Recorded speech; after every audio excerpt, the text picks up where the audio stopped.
Hello student, आज हम depreciation का टॉपिक डिस्कस करने वाले हैं। डेप्रिसिएशन का टॉपिक पहले भी हमने डिस्कस किया है, बट पहले हमने जो डेप्रिसिएशन का टॉपिक डिस्कस किया था वो था स्ट्रेट लाइन मेथड, और अब है रिटन डाउन वैल्यू मेथड। ये मेथड वेरी इंपॉर्टेंट है हमारे कोर्स के लिए, तो आज हम रिटन डाउन वैल्यू मेथड को डिस्कस करेंगे। स्ट्रेट लाइन मेथड और रिटन डाउन वैल्यू मेथड में बस थोड़ा सा ही डिफरेंस है। इसमें हमें डेप्रिसिएशन को हर ईयर जो है इम्प्लाइड करना होता है, और स्ट्रेट लाइन मेथड जो होता है वो फिक्स्ड मेथड होता है। उसमें हमारा जो डेप्रिसिएशन होता है वो कंटिन्यूस ही रहता है, यानी कि जो आपका डेप्रिसिएशन फर्स्ट ईयर होगा वही आपका डेप्रिसिएशन हर ईयर आपको इम्प्लाइड करना होगा। तो हम यहाँ पे सबसे पहले सॉल्व करने जा रहे हैं रिटन डाउन वैल्यू मेथड से डेप्रिसिएशन, क्योंकि पिछले क्वेश्चन में हमने जो क्वेश्चन सॉल्व करे हैं वो स्ट्रेट लाइन मेथड से क्वेश्चन सॉल्व करे हैं, और क्वेश्चन सॉल्व करने के लिए एग्ज़ाम में आता है डेप्रिसिएशन का, तो वो किसी भी मेथड से आ सकता है, इसलिए हमें दोनों मेथड आने चाहिए। तो हम एक बार क्वेश्चन रीड करते हैं, उस क्वेश्चन को रीड करने के बाद हमें देखेंगे कि रिटन डाउन वैल्यू मेथड इस क्वेश्चन में कैसे अप्लाई हो रहा है। जैसे कि क्वेश्चन है, on 1 January 2013 a firm bought a machine. 1 जनवरी 2013 को एक फर्म ने मशीन बॉट करी, परचेज करी है, कितने रुपए में? 90,000 रुपये। Spend 6,000 on installation. ये वाली जो स्पेंड जो खर्चा होता है ये भी हमें ध्यान से पढ़ने होते हैं, क्योंकि ये हमारे ओरिजिनल कॉस्ट में इंक्लूड होते हैं।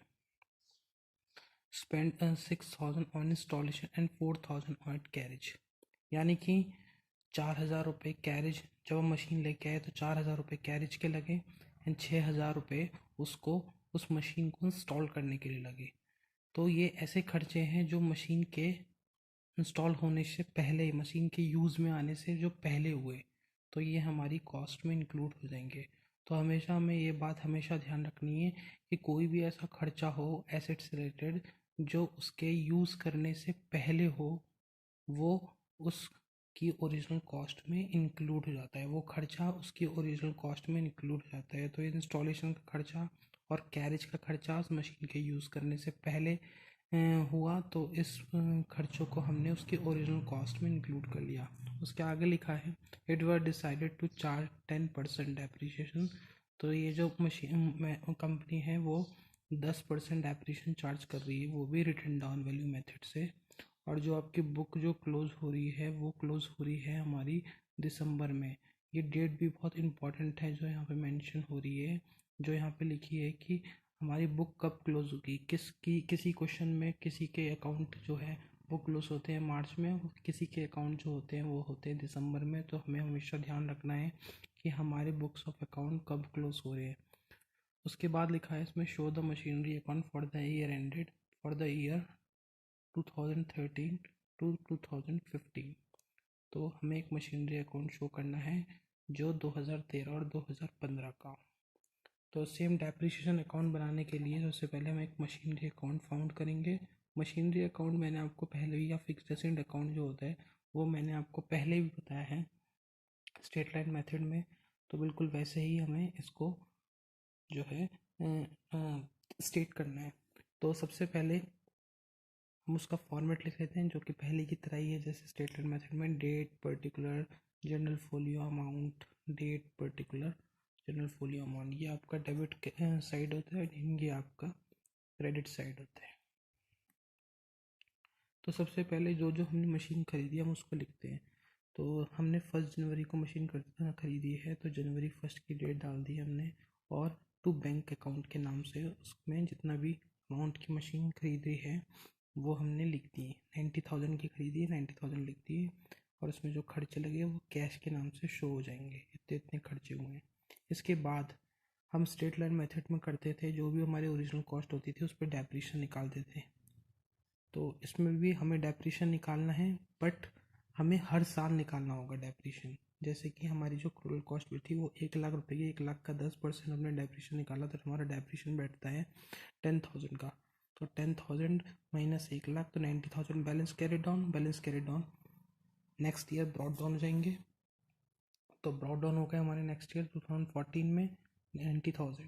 अब 90,000 यानी 2014 में जो डेप्रिसिएशन लगेगा वो 90,000 के ऊपर लगेगा। और जो पहले होता था स्ट्रेट लाइन मेथड में, हम जो हमारा डेप्रिशन फर्स्ट ईयर आता था उसी को हम कंसिडर कर लेते हैं सेकेंड ईयर। बट इस बार ऐसा नहीं होगा।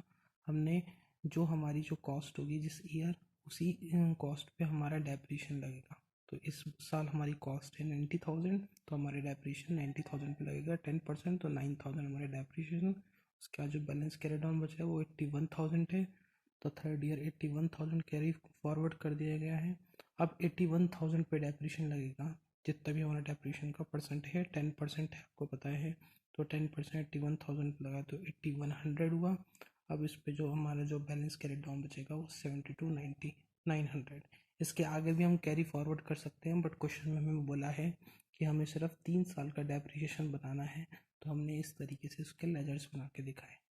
तो आपको भी हमेशा ध्यान रखना है कि क्वेश्चन में अगर कोई भी मेथड आता है, चाहे वो स्ट्रेट लाइन मेथड आता है या फिर WDV मेथड आता है, हमें हमेशा मेथड को कंसिडर करना है कि कौन सा मेथड से हमें क्वेश्चन अप्लाई करना है। तो जैसे कि इसमें हम रिटर्न डाउन वैल्यू मेथड में क्वेश्चन करना, तो हमने रिटर्न डाउन वैल्यू सॉल्यूशन का स्ट्रेट लाइन से बोला होता है तो स्ट्रेट लाइन से करते हैं। बाकी इसके कुछ फर्दर अकाउंट भी होते हैं, जैसे कि हमने मशीनरी अकाउंट को स्ट्रेट लाइन मेथड से, वो रिटर्न डाउन वैल्यू मेथड से दिखाया। अगर इसके साथ मशीनरी अकाउंट के साथ डेप्रिसिएशन अकाउंट भी बोलता बनाने के लिए, अगर बोला होता आपको, तो डेप्रिसिएशन अकाउंट बिल्कुल वैसे ही बनेगा जैसे कि आपने पिछले क्वेश्चन में सीखा था। यानी जो हमने स्ट्रेट लाइन क्वेश्चन का मेथड सीखा था, उसमें हमने डेप्रिसिएशन अकाउंट बनाना सीखा था, तो बिल्कुल वैसे ही बनेगा। यहाँ पे सिर्फ मेथड की बात हो रही है, मेथड चेंज कैसे होता है। रिटर्न डाउन मेथड कैसे वैल्यू मेथड है इस तरीके से करते हैं, स्ट्रेट लाइन जो मैंने आपको सिखाया है वैसे करते हैं। तो ये डेप्रिसिएशन वाले चैप्टर में ये 2 मेथड आपके जो कोर्स में वो बहुत ही इंपॉर्टेंट है। आप इन दोनों को कंसिडर करें। Okay, thank you.